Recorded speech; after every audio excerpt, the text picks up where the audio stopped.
posso te afirmar com toda certeza que se você não entender isso, seu 2025 vai ser tão ruim quanto o seu 2024 foi. Eu fiquei bem surpresa esses dias porque eu abri uma caixinha no meu Instagram e eu perguntei para as pessoas se elas já tinham desistido do ano de 2025. E para minha surpresa, 40% das pessoas responderam que já tinham desistido do ano de 2025. E assim, amiga, eu poderia ficar aqui horas e horas a fio chorando as minhas pitangas para você e falando quanto de uns anos para cá minha vida está sendo difícil e te dar motivos razoáveis e bem plausíveis para você ter até peninha de mim. Mas o que eu quero te falar aqui hoje é que uma vida difícil não significa uma vida ruim, e isso vai salvar o seu 2025. Oi, eu sou a Gabi, esse é o nosso canal. Aqui a gente fala sobre organização, rotina, vida com Deus. A gente tem muitos vlogs aqui de dia a dia, como dona de casa, a gente cozinha bastante por aqui também, e eu me aventuro também a falar um pouquinho sobre livros, filmes, séries, enfim. Eu te convido a dar uma olhadinha nos vídeos do canal, e se você achar que você se identifica com a gente, amiga, já se inscreve, deixa o seu like nesse vídeo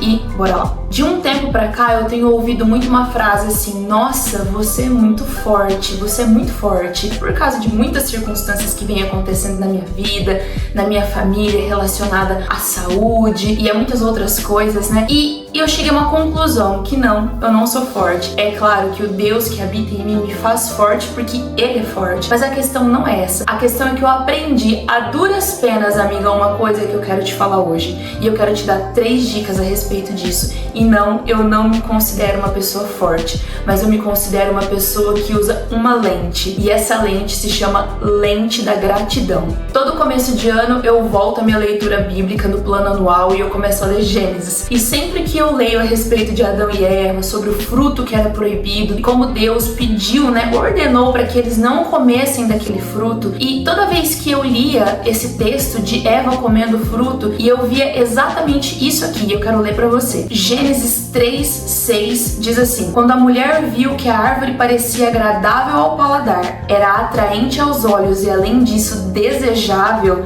para dela se obter discernimento, tomou seu fruto, comeu e deu ao seu marido, que comeu também. E eu sempre lia isso e ficava pensando assim: cara, o fruto proibido deveria ser muito bonito, ele deveria ser muito desejável aos olhos, ele deveria parecer muito saboroso em relação aos demais frutos. Só que nessa minha leitura desse ano, Deus me abriu o olhar por uma coisa que eu nunca tinha observado antes, e isso tá lá em Gênesis 2:8. Ora, o Senhor Deus tinha plantado um jardim no Éden para os lados do leste, e ali colocou o homem que o formara. Então o Senhor Deus fez nascer do solo todo tipo de árvore agradável aos olhos e boa para alimento. Quando eu li isso, amiga, eu fiquei pensando assim: meu Deus, todas as árvores eram agradáveis aos olhos, todas as árvores tinham frutos gostosos. E isso me abriu o meu entendimento para uma coisa. Na verdade, Eva estava muito focada naquilo que ela não tinha do que naquilo que ela já tinha. E isso ainda se repete na nossa vida. A gente abre os nossos olhos e a nossa visão para tudo aquilo que nos falta, e a gente não consegue enxergar aquilo que a gente já tem e ver beleza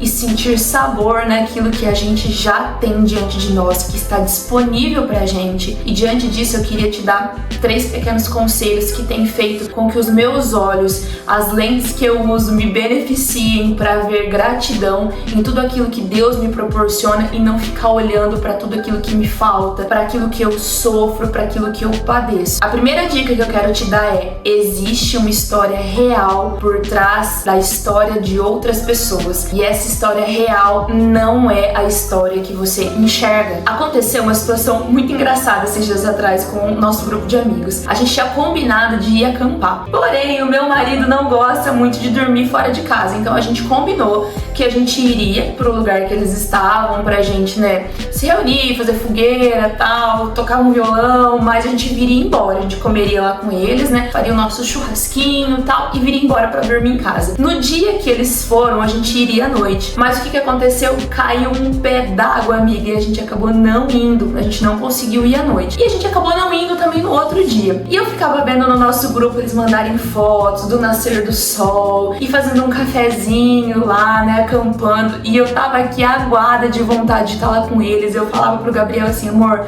olha que legal, olha como parece que tá legal lá. E isso ficou no meu coração, né? Poxa, a gente deveria ter ido. Só que como voltou a chover muito, eles vieram embora no dia seguinte. O plano era acampar lá uns 3 dias. E no mesmo dia eles vieram embora, né? No dia seguinte. E a gente se encontrou com eles depois e eles relataram pra gente o que realmente tinha acontecido. Que na verdade eles não dormiram a noite toda, porque tinha muito pernilongo. Tava insuportável de calor, enfim. Tiveram muitos probleminhas naquele dia, naquela noite. E realmente tiveram episódios muito legais, mas o contexto que eu vi foi que tinha sido algo muito legal. E na verdade eles reclamaram muito pra gente como se tivesse sido uma tragédia grega. Diante desse fato, Deus me fez pensar sobre isso, que o que a gente vê na internet, ou não só na internet, o que as pessoas querem nos mostrar não é a real história. Não significa que elas mentem, não significa que a vida delas não é boa, mas significa que elas escolhem mostrar aquilo que mais beneficia, aquilo que mais as deixa confortável. Só que isso tem causado um problema no nosso coração, porque a gente tem olhado a história que não é a história verdadeira e real de uma pessoa e comparado com a nossa história real. A gente pega o nosso contexto real de sofrimento,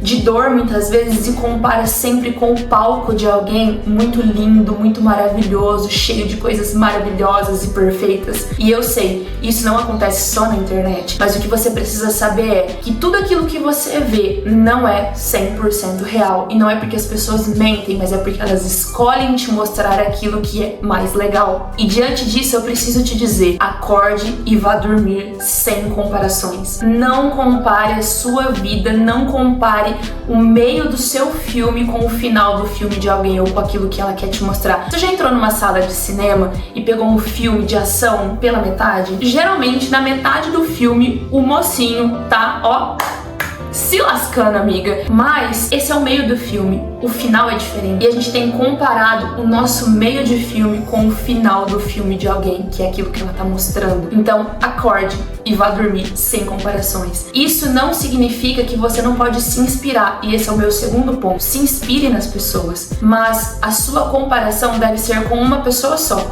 e essa pessoa é você mesmo. Eu estou lendo mais a minha Bíblia hoje do que eu li ontem. Eu estou cuidando melhor do meu corpo do que eu cuidei ontem. Eu trato a minha família melhor hoje do que eu tratava ontem. O seu comparativo deve ser o seu próprio palco. Você pode sim, se inspire nas pessoas. Inclusive, inspiração é um combustível pra gente seguir, né? Quando você vê uma pessoa que corre 10K e você tá lá sofrendo pra correr 1 quilômetro, isso deve ser uma inspiração pra você. O que isso significa? Que se alguém conseguiu fazer isso, significa que você também pode. Se alguém conseguiu ler 30 livros, 25 livros no ano, significa que você também pode, mas não significa que você deve, não significa que você é obrigada a fazer isso, mas significa que se você quiser, você consegue. E o meu terceiro e último ponto para que o seu 2025 seja um ano melhor do que foi 2024 é: se obrigue a ver beleza naquilo que você já tem todos os dias. E eu quero voltar pro ponto de Eva. Todas as árvores do jardim eram lindas, todos os frutos disponíveis para ela eram agradáveis aos olhos e pareciam ser gostosos, mas ela não via a beleza e o interesse que ela via no fruto proibido. Isso não significa também que você não pode almejar coisas melhores do que o que você já tem, mas você precisa acordar e dormir todo dia vendo beleza naquilo que Deus já colocou nas suas mãos. Isso é muito diferente de otimismo. Isso não é otimismo, isso se chama gratidão. Todas as vezes que você for grata a Deus por aquilo que Ele já colocou nas suas mãos e trabalhar com aquilo que Ele já colocou nas suas mãos, Ele, sem sombra de dúvidas, te proporcionará coisas maiores. Ah, isso é teologia da prosperidade. Não, não é. Isso é bíblico. Aquele que é fiel no pouco, Deus o colocará sobre o muito. Aquele que não é fiel no pouco, Deus nunca o colocará sobre o muito. Então eu gostaria muito que você saísse desse vídeo com um pensamento. Por mais difícil que esteja sendo a sua vida, por mais complicado e cheio de problemas que ela esteja sendo, saiba de uma coisa: uma vida difícil não é uma vida ruim. Basta saber aonde você tem colocado os seus olhos. Não saia desse vídeo sem deixar o seu like, sem se inscrever no canal e me fala aqui embaixo nos comentários como está sendo o seu 2025. Os planos que você traçou lá no dia 1º de janeiro, você ainda está colocando em prática ou você já deixou tudo de lado porque você foi mergulhada e foi sufocada pelos problemas que 2025 já te trouxe? Me deixa aqui embaixo também nos comentários se esse vídeo foi útil para você, se ele falou com você, e isso me ajuda a entender qual caminho trilhar mais aqui no YouTube. E a gente se vê no próximo vídeo, se Deus quiser. Um beijo, fica com Deus e tchau!